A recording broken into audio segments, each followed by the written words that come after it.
Prelims में आपका 2 paper रहता है, फिर आपका मेंस में आपका 9 पेपर रहता है, फिर आपका इंटरव्यू के बाद फिर आपका मेरिट लिस्ट। ठीक है, उसके बाद फिर आपका पोस्ट आपको मतलब मिल जाता है, मतलब कि आपको रैंक के हिसाब से। अब यहाँ पर क्या होता है, जैसे कि मान लीजिए जैसे सिलेबस क्या रहता है। देखिए सिलेबस क्या होता है कि आपको बहुत ही ठीक से आपको समझना पड़ेगा, क्योंकि सब कुछ आपका डिपेंड आपको सिलेबस में ही करता है। देखिए अगर मान लीजिए अगर आपका बेस क्लियर नहीं रहेगा तो फिर जो भी आप प्लानिंग करेंगे या कुछ भी आप स्ट्रेटेजी बनाएंगे या कुछ भी मैनेजमेंट आप बनाएंगे तो वो आपका ठीक से काम करेगा नहीं, क्योंकि सबसे पहले आपका क्या होता है कि बेस मतलब कि बेसिक डिटेल्स। प्रीलिम्स में क्या होता है कि आपका ऑब्जेक्टिव रहता है, मतलब कि एमसीक्यू पेपर रहता है, तो उसमें आपको क्या करना पड़ता है कि आपको टिक करना पड़ता है। और आपका जो मेंस जो हो गया आपका सब्जेक्टिव रहता है, मतलब कि आपको लिखना पड़ता है, मतलब कि वो देखना चाहता है कि आपका ओपिनियन, जैसे कि मान लीजिए कॉन्स्टिट्यूशन के बारे में कुछ आपको पूछा गया या आपका जुडिशरी के बारे में कुछ पूछा गया या फिर आपका एग्जीक्यूटिव लेजिस्लेचर के बारे में कुछ पूछा गया, तो फिर आपका ओपिनियन क्या होता है। जैसे कि मान लीजिए कुछ आपका सवाल ऐसा आ सकता है, इंडिपेंडेंस का पहले का माहौल क्या था, फिर इंडिपेंडेंस का बाद का माहौल क्या है। जैसे कि मान लीजिए जो हम लोग जो कॉन्स्टिट्यूशन जो आपका होता है वो जो बना, संविधान जो बना है वो ठीक था कि नहीं था, या फिर अगर मान लीजिए उसके बनने के बाद कुछ इंप्रूवमेंट हुआ कि नहीं हुआ, फिर उसके बाद क्या होता है कॉन्स्टिट्यूशन बनने का उद्देश्य क्या था, मोटिव क्या था, फिर गवर्नमेंट आने का मोटिव क्या है। अगर मान लीजिए इसका आप अच्छा से आप लिख लेते हैं तो क्या होता है कि आपको अच्छा मार्क्स मिल भी जाता है।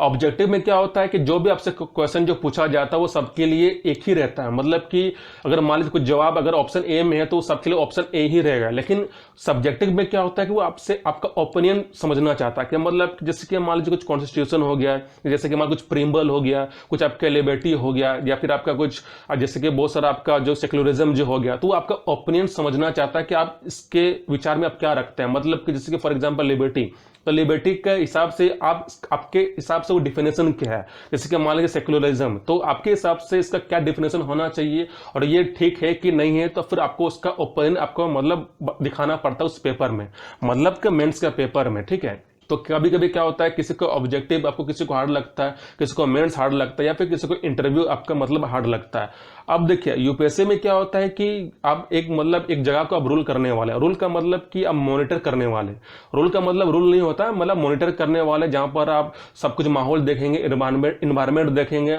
रूल्स ठीक से फॉलो हो रहा है कि नहीं हो रहा, वहां का इवेंट ठीक से हो रहा है कि नहीं हो रहा। तो उसके लिए आपको क्या करना पड़ता है कि आपका ओपिनियन समझना पड़ता है, मतलब ओपिनियन वो आपका देखना चाहता है कि आपका जो, जैसे कि मेंस में क्या होता है कुछ भी आपसे सवाल पूछा गया है तो उस सवाल का जवाब आप किस हिसाब से देना चाहते हैं। कभी कभी क्या होता है कि आपसे सवाल ऐसा पूछा जाएगा जो सबके लिए वो एक होता नहीं है, लेकिन ऑब्जेक्टिव जैसे प्रीलिम्स क्या होता है वो आपका सबके लिए जो जवाब है वो आपका मतलब एक ही होता है। लेकिन सब्जेक्टिव में क्या होता है कि सब इंसान का अलग अलग जवाब आपका रहता है,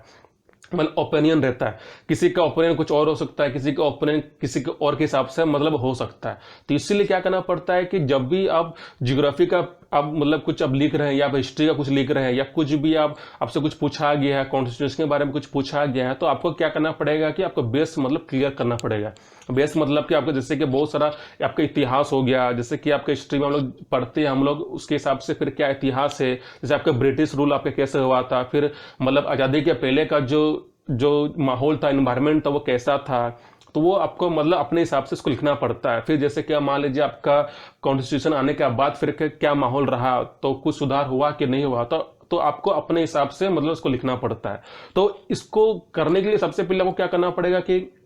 आपके पास बेसिक नॉलेज होना चाहिए, बेस आपका क्लियर होना चाहिए। तो बेस को क्लियर करने के लिए आपको क्या करना पड़ेगा कि आपको क्लास 6 से लेके क्लास 12 तक का जो भी सब्जेक्ट है, हिस्ट्री हो गया, जियोग्राफी, ईटीसी, जितना और भी जो सब्जेक्ट है आपको बारीकी से आपको मतलब पढ़ना पड़ेगा। अब पढ़ने का मतलब क्या है कि आपको समझना भी पड़ेगा। अब ऐसा नहीं कि उसको रट रहे हैं, क्योंकि यूपीएससी में क्या होता है कि रटा हुआ जवाब आपको नहीं चाहिए। आपको क्या चाहिए, वो उनका डिमांड क्या होता है कि आप कितना समझे हैं और समझने के बाद फिर आप कितना हिसाब से उसको आप एग्जीक्यूट करेंगे प्रैक्टिकल फील्ड में। ठीक है, तो आपका यही आपका मोटिव यूपीएससी का मतलब होता है। तो इसीलिए मेंस में क्या होता है कि आपका 9 पेपर रहता है और आपका जो प्रीलिम्स होता है वो 2 पेपर का रहता है। ठीक है, तो फिर आपका इंटरव्यू होता है। फिर इंटरव्यू में क्या होता है कि आपका पर्सनालिटी टेस्ट आपका मतलब लिया जाता है। अब ये पर्सनालिटी टेस्ट क्या होता है, देखिए जैसे कि मान लीजिए आपका बिहेवियर देखेगा, आपका पर्सनालिटी देखेगा, आपका कुछ एथिक्स देखेगा, या फिर आपको कुछ सिचुएशन दिया जाएगा कि आपको एक सिचुएशन आपको दिया जाएगा, फिर आपको बताना पड़ेगा कि आप इस सिचुएशन से आप निकलेंगे कैसे। जैसे कि फॉर एग्जांपल